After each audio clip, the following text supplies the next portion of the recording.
Walaupun Malaysia mempunyai pelbagai kaum, agama dan bangsa, Palestin mengajar kita untuk bersatu hati dan kuat dari segi mental dan fizikal. Dari sungai ke segara, Palestin pasti merdeka. Teruskan memberi bantuan, sokongan dan doa buat saudara kita di Palestin. Assalamualaikum, salam sejahtera dan salam Malaysia Madani. Bertemu lagi kita dalam Pastikan Sahih edisi Khamis 9 November 2023 bersama saya Nadin Nordin. Kita mulakan dengan segmen Sahih.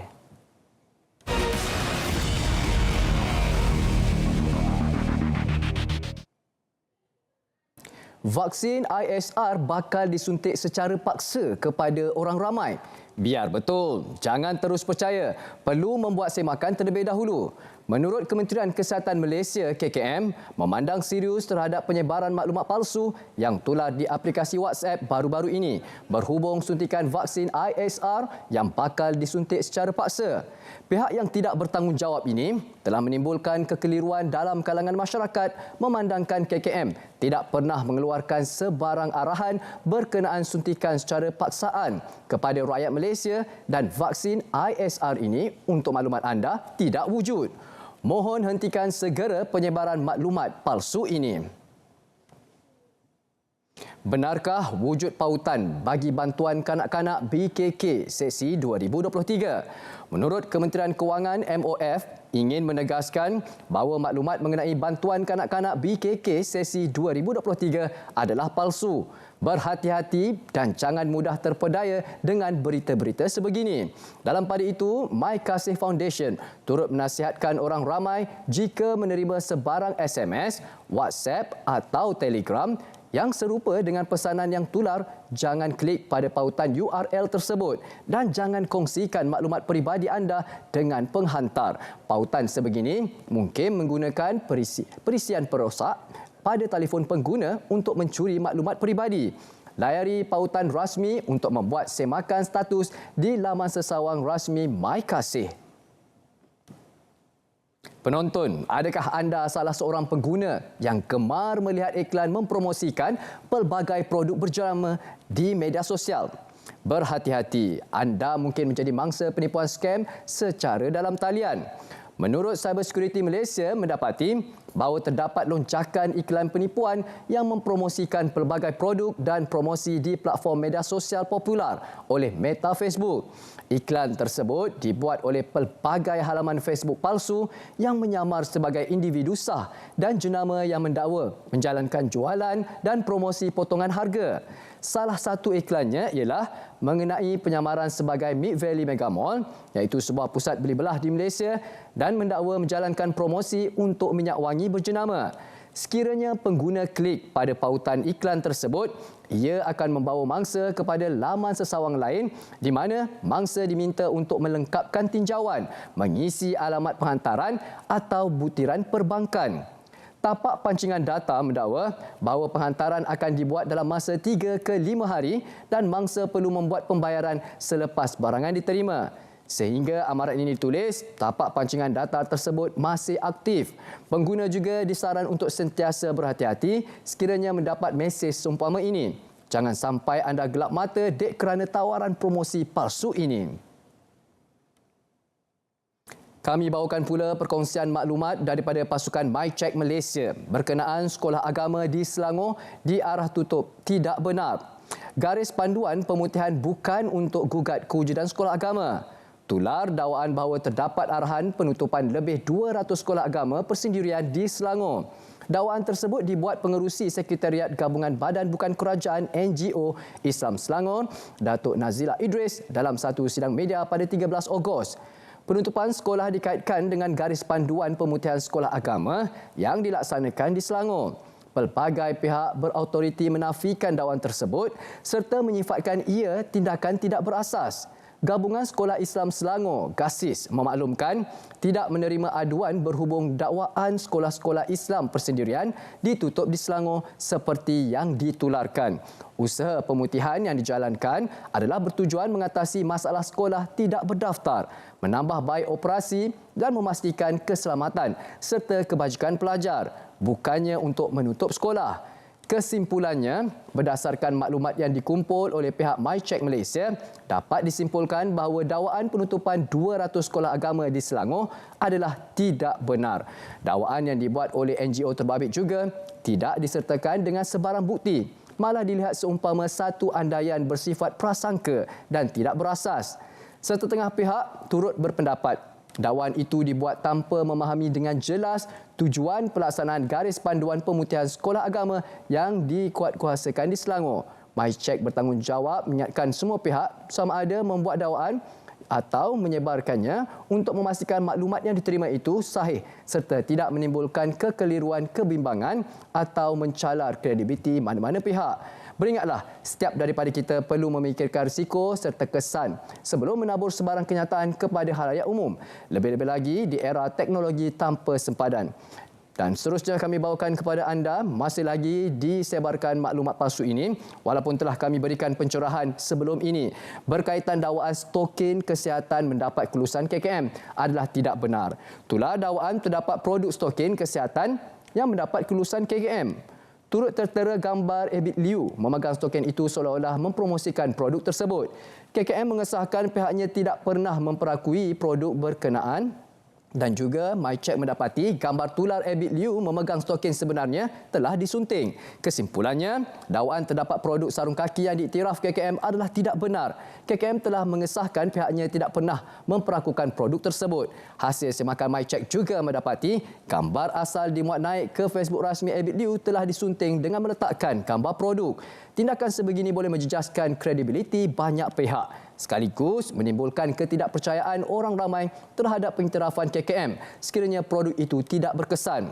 Namun dalam dunia perniagaan kini terdapat pelbagai taktik yang menggunakan demi meraih keuntungan semata. Oleh kerana itu, pentingnya sebagai pembeli dan pembaca membuat usul periksa sebelum menjadi mangsa penipuan. Ingat, keuntungan di dunia hanyalah sementara, keuntungan di akhirat yang kekal abadi.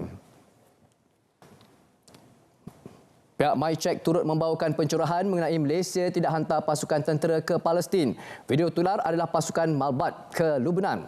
Tular video menunjukkan pasukan tentera Malaysia sedang bersiap sedia untuk berlepas ke misi di Palestin. Pada video tersebut turut tertera ikon bendera Malaysia dan Palestin. Semakan pihak MyCheck mendapati video tular tersebut adalah rakaman lama.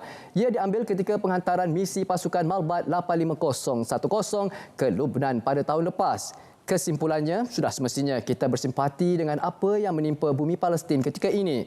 Namun ini tidak bermaksud kita berhak mengambil kesempatan di atas kesensaan rakyat Palestin semata-mata untuk meraih perhatian orang ramai demi kepentingan sendiri. Cuba anda bayangkan jika anda berada di tempat anggota pasukan pengaman tersebut. Video yang sebelum ini diambil sebagai kenang-kenangan keluarga ditularkan oleh orang lain dengan maklumat yang salah. Janganlah kerana mahukan konten atau FYP di media sosial, anda sanggup mencetutkan ketidaktentuan dalam negara. Ingat, penyebaran berita palsu boleh dikenakan tindakan yang berat. Bukan sahaja hukuman berat di dunia, turut menanggung azab di akhirat kelak. Fikir-fikirkan. Kini sama-sama kita ikuti sedutan video sidang media khas oleh Ketua Polis Negara yang menasihatkan rakyat Malaysia agar tidak ke lokasi peperangan di wilayah bergolak. Orang ramai juga dinasihatkan untuk tidak menderma kepada mana-mana organisasi yang tidak berdaftar. Saya awal-awal lagi, saya telah pun memberi nasihat dua perkara. Yang pertama, perkara dia adalah kita minta rakyat Malaysia tidak pergi ke tempat peperangan ini. Yang pertama. Yang keduanya, kita juga tidak mahu orang-orang Malaysia ini menderma kepada penderma-penderma yang tidak didaftarkan, ataupun dia nak menderma disebabkan nak keluarkan duit, nak membantu daripada segi keuangan, daripada segi kebajikan, dia nak bantu nak hantar duit kepada mana-mana organisasi yang tidak didaftarkan dengan betul. So saya bagi nasihat, kita takut itu scammer. Okey, itu scammer. Dua perkara. Video Ketua Polis Negara seterusnya memaklumkan pelbagai rampasan telah dilakukan ke atas server yang berpusat di ibu kota. Selain daripada itu juga, pihak JSJK telah pun merampas server-server yang digunakan. Rampasan itu di kawasan KL, yang mana server ini digunakan. Masa yang saya cakap tadi lah, server ini bila tak ada server dia tak boleh nak buat hosting, server hosting nak angkat, nak menjual.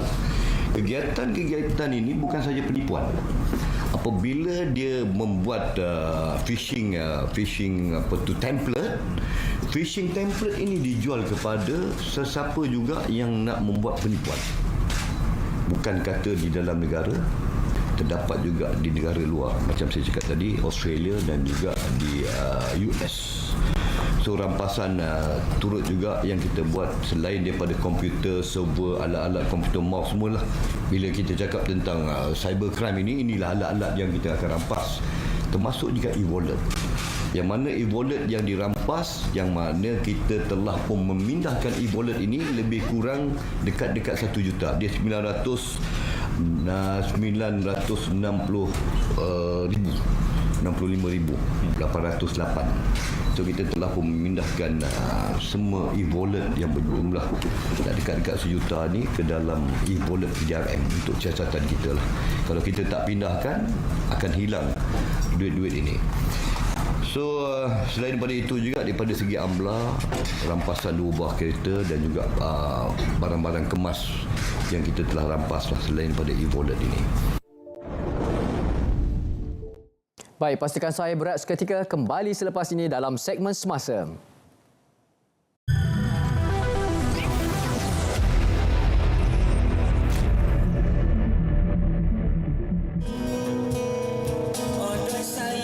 Kembara Epic menyentuh setiap jiwa yang dikunjungi. Penuh warna-warni, gelak tawa dan tangisan kebahagiaan. Kami zahirkan Kembara Kenali Borneo edisi Sabah pada ketetapan berikut.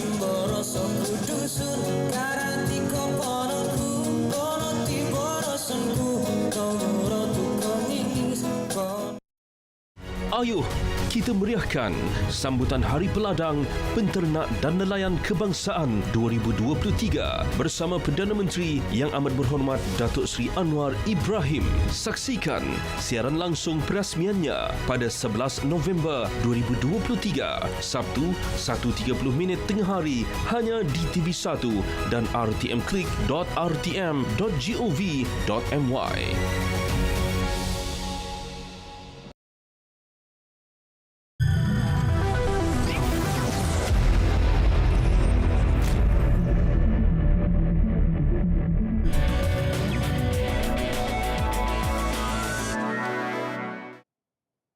Baik penonton, ini adalah segmen Semasa. Malaysia mampu kembali menjadi sebuah negara hebat dalam tempoh 2 atau 3 tahun lagi berdasarkan keupayaan dan potensi yang ada. Usaha itu mampu direalisasikan hasil pendekatan dan kerjasama penuh yang diberikan semua pihak, termasuk penjawat awam. Saya luahkan idea ini cara yang lebih terbuka dari segi konsep dan pendekatannya supaya rakan-rakan penjawat awam beri kerjasama sepenuhnya. Kita punya potensi. Saya benar-benar yakin beri 2-3 tahun dengan semangat baru ini, saya yakin Malaysia akan dapat terangkat sebagai satu negara hebat di rantau ini. Naib Presiden China Han Zheng tiba di Malaysia untuk lawatan rasmi 4 hari. Hari ini Han Zheng dijadual menghadap Yang di-Pertuan Agong Al-Sultan Abdullah Riyaduddin Al-Mustafa Billah Shah di Istana Negara. Beliau juga dijadual mengadakan kunjungan hormat ke atas Perdana Menteri Datuk Seri Anwar Ibrahim dan menghadiri majlis makan malam yang dihoskan oleh Timbalan Perdana Menteri Datuk Seri Dr. Ahmad Zahid Hamidi. Di Wisma Putra, dalam satu kenyataan yang dikeluarkan sempena lawatan Han memaklumkan antara perkara yang akan dibincangkan ialah isu dua hala serantau dan antarabangsa yang menjadi kepentingan bersama, kerjasama dalam industri halal, konflik Palestin-Israel dan meraihkan ulang tahun ke-50 hubungan diplomatik Malaysia-China yang akan disambut pada 2024. Sejak lebih sedekat lalu, China merupakan rakan dagangan terbesar Malaysia. Pada 2022, jumlah dagangan antara Malaysia dan China mencecah nilai RM487.13 bilion peningkatan sebanyak 15.6% berbanding 2021. Selain itu, China merupakan pelabur langsung asing terbesar di Malaysia untuk 2022 dengan pelaburan berjumlah 55.4 bilion ringgit. Kerajaan komited untuk memudahkan pertubuhan industri kenderaan elektrik EV dan penggunaan teknologi hijau yang lebih meluas. Perdana Menteri Yang Amat Berhormat Datuk Seri Anwar Ibrahim berkata, ini sejajar dengan matlamat kerajaan yang dibentangkan dalam Belanjawan 2024, iaitu mempercepat penerimaan EV dan menggalakkan penggunaan teknologi hijau dalam pelbagai sektor. Menurut beliau lagi, kerajaan turut memberi komitmen yang tidak berbelah bahagi kepada mobiliti mampan dan teknologi hijau menerusi lanjutan pengecualian duty import untuk pemasangan komponen EV tempatan sehingga Disember 2027. Anwar turut menyeru kepada kerajaan, pemain industri dan orang ramai untuk bekerjasama dalam membentuk Malaysia yang lebih bersih dan mampan untuk generasi akan datang. Soal kebebasan media dan kebebasan bersuara, khususnya kandungan media sosial, antara isu yang akan menjadi tumpuan pada persidangan Dewan Rakyat hari ini. Menurut aturan urusan mesyuarat menerusi laman sesawang Parlimen, persoalan itu dibangkitkan pada sesi waktu pertanyaan-pertanyaan menteri oleh Ahmad Fadli Syahari mengenai jaminan kerajaan agar tidak menyalahgunakan Suruhanjaya Komunikasi dan Multimedia Malaysia MCMC untuk menyekat kebebasan bersuara. Pada sesi sama, Ridwan Rubin bertanyakan tentang keberkesanan pelaksanaan program penyeragaman harga PPH dalam menangani kos sara hidup penduduk di kawasan pedalaman, terutamanya di Sabah kepada Menteri Perangan Dalam Negeri dan Kos Sara Hidup. Pada sesi soal jawab pula, Datuk Muhammad Shahar Abdullah meminta Menteri Ekonomi menyatakan sama ada kerajaan bercadang untuk mengasingkan pengiraan inflasi barangan dan perkhidmatan dan mengkelaskan mengikut negeri bagi menggambarkan situasi sebenar kenaikan harga barangan yang dihadapi rakyat. Baik, untuk mendapatkan maklumat, anda boleh ikuti media sosial rasmi kami dengan carian Berita RTM. Polis Juraja Malaysia PDRM sedang mengumpul maklumat mengenai sebarang dakwaan membabitkan ejen Mossad di Malaysia. Berikutan, kelantangan Malaysia menyokong Palestin. Ketua Polis Negara Tan Sri Razarudin Hussein berkata memberi jaminan isu keselamatan dan ketenteraman awam adalah bawah tugas PDRM dan ia tidak akan diabaikan. Dalam perkembangan lain, Tan Sri Razarudin berkata tiada keperluan setakat ini untuk menghantar anggota polis ke Palestin terlibat misi pengaman. Beliau turut mengingatkan orang ramai agar memastikan kesahihan pihak menguruskan sumbangan bagi solidariti rakyat Palestin agar tidak menjadi mangsa penipu. Program eksplorasi rukun negara akan diperluas dengan memberi tumpuan di kawasan bandar pada tahun hadapan. Menteri Paduan Negara Datuk Aaron Ago Dagang berkata, beberapa aktiviti sudah dirancang di bawah program berkenaan bertujuan menyuburkan lagi penghayatan rukun negara dalam kalangan rakyat Malaysia. Ia selaras dengan matlamat digariskan dalam dasar perpaduan negara iaitu membentuk identiti nasional dengan semangat jati diri, patriotik, prihatin, toleransi, saling menghormati dan bertanggungjawab. Kementerian Perpaduan Negara telah melipat gandakan usaha dan inisiatif penghayatan terhadap rukun negara melalui eksplorasi rukun negara dengan pelaksanaan dialog anak muda, ekspresi rukun negara, musikal eksplorasi rukun negara, hero impian untuk Malaysia, pameran mini rukun negara, kisah kejayaan Malaysia kita dan kapsul suara anak Malaysia. Baik penonton, pastikan saya berehat sekali lagi. Kembali selepas ini untuk segmen yang terakhir iaitu segmen notifikasi.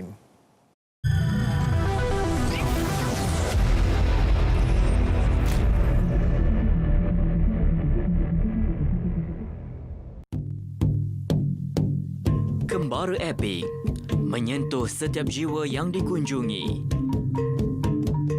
Penuh warna-warni, gelak tawa dan tangisan kebahagiaan. Kami zahirkan Kembara Kenali Borneo edisi Sarawak pada 10 November 2023 jam 10.30 malam hanya di TV1.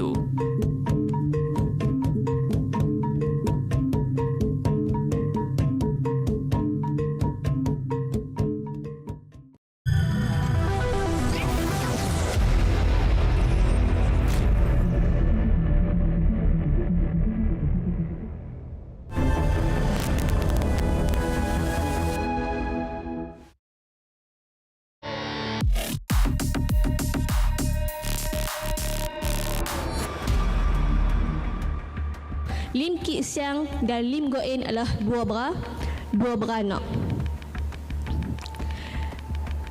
Lim Kuan Yew, siapa?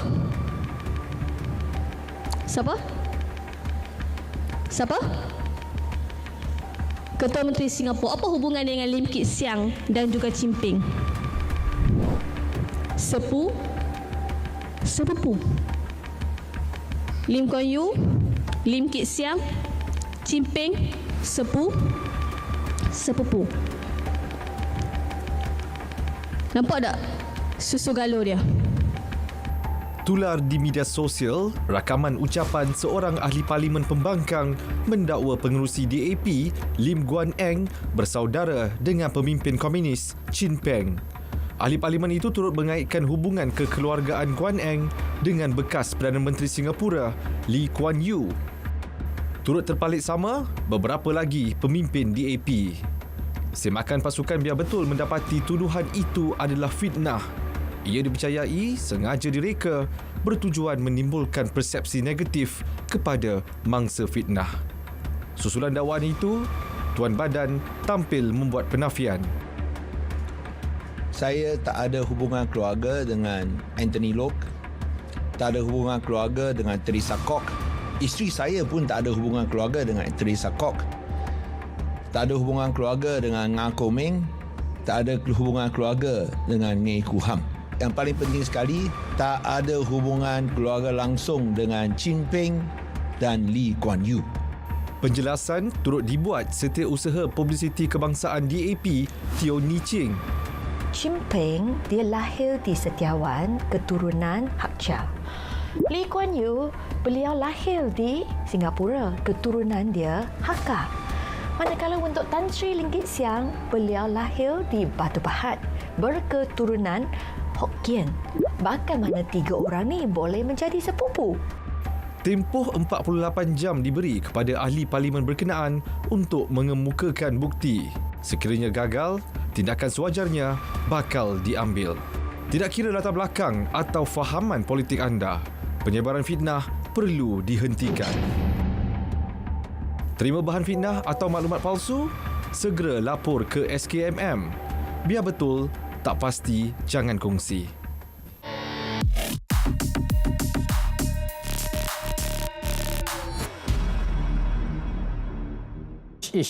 Biar betul, tak pasti jangan kongsi. Kita teruskan dengan perkongsian untuk segmen notifikasi ini. Untuk maklumat anda, segmen notifikasi akan kami bawakan hebahan yang perlu anda ketahui dan sertai. Ayo kita mulakan dengan perkongsian ini, iaitu Kembara Kenali Borneo Sabah. Ayo sama-sama kita bawakan yang di-Pertuan Agong Al-Sultan Abdullah Riyadudin Al-Mustafa Billah Shah dan Raja Permaisuri Agong Tunku Azizah Aminah Maimunah Iskandariah pada 9 November 2023, Khamis 10.30 malam di saluran TV1. Juga untuk di mana saja anda berada, anda boleh muat turun aplikasi RTM Klik ke telefon pintar anda. Kita teruskan dengan maklumat mengenai harga runcit produk petroleum bagi tempoh 9 hingga 15 November 2023. Dapat kita saksikan RON 97, RON 95 dan juga diesel masih lagi tidak berubah harganya. Bagi RON 97 adalah RM3.47 seliter, RON 95 RM2.05 seliter dan juga diesel adalah RM2.15 seliter. Ini adalah perkongsian maklumat daripada sumber Kementerian Kewangan Malaysia. Dan ini kita bawakan pula Mohlah Kita, ya, HPPNK, Hari Peladang Penternak dan Nelayan Kebangsaan, di mana semestinya di Perak. Jangan lupa saksikan secara langsung juga kami bawakan sambutan Hari Peladang Penternak dan Nelayan Kebangsaan HPPNK 2023, 11 November 2023, Sabtu. Bertempat di mana? Lokasinya adalah Bulatan Sultan Azlan Shah, Meru Ipoh. Anda boleh saksikan di TV1, siaran serentak di saluran berita RTM dan juga MyTV. Juga anda boleh saksikan di RTM Klik dan juga Facebook, juga TikTok live kami. Kita bawakan Lensa IPT pada hari esok, Kemahiran Insaniah, Kemahiran Teknikal bersama 3 orang tetamu yang diurai pada Jumaat 10 November 2023, 9 malam di saluran TV1, siaran serentak di saluran berita RTM, MyTV, RTM Klik dan juga Facebook Live Lensa IPT. Ini dia tanya terus dana bantuan Palestin antara kemurahan hati dan cabarannya pada hari Ahad 12 November 2023 6.30 petang di saluran TV1 manakala 10 malam di saluran berita RTM. Tanya terus, jangan lupa saksikannya bersama moderator anda iaitu Ismail Adenan. Dan tetamu yang diraikan adalah Dr. Ahmad Sani Abdul Alim Arabi iaitu Ketua Aktivis Kemanusiaan Majlis Perundingan Pertubuhan Islam Malaysia MAPIM. Ini pula 8 pagi hingga 4 petang adalah sesi uji bakat penyampai radio. Kepada anda yang berbakat, pastikan anda hadir ke lokasinya adalah Studio Rakaman RTM Labuan, Jalan Tanjung Taras pada 25 November 2023 bermula seawal 8 pagi hingga 4 petang. Syarat-syarat penyertaan anda boleh saksikan antaranya warga negara Malaysia, lelaki atau wanita berumur 18 hingga 35 tahun, kelulusan akademik minimum SPM atau STPM. Jangan lupa bawakan bersama resume, salinan kad pengenalan dan sekeping gambar penuh. Itu yang perlu anda bawa. Dan kita bawakan pula jualan rahmah bergerak kasih sayang, harga kasih sayang buat anda pada hari Sabtu 11 November 2023 di Balai Raya Kampung Tunku 3 Segamat. Bagi orang-orang Segamat bermula seawal 9 pagi hingga 1 petang. Ayuh sertai jualan rahmah bergerak ini. Dan bagi makluman anda juga, penjimatan harga sehingga 30%. Pelbagai barangan keperluan harian dan produk IKS kami bawakan untuk anda. Jom singgah dan beli. #Kedai Cari Rakyat. Dan ini pula kepada anda yang ingin sertai kad diskaun khas bagi pengusaha menu rahmah. Bagi anda yang ingin menyertai pengusaha menu rahmah, adakah anda pengusaha menu rahmah yang dicari? Jom mohon kad diskaun pengusaha menu rahmah melalui yang anda boleh scan ke QR code yang tertera untuk memohon. Jadi anda boleh saksikan juga syarat-syarat penyertaan ataupun syarat-syarat permohonannya. Warga negara Malaysia telah berdaftar sebagai pengusaha menu rahmah di bawah KPDN dan juga perniagaan berdaftar dengan Suruhanjaya Syarikat Malaysia, SSM dan pihak berkuasa tempatan.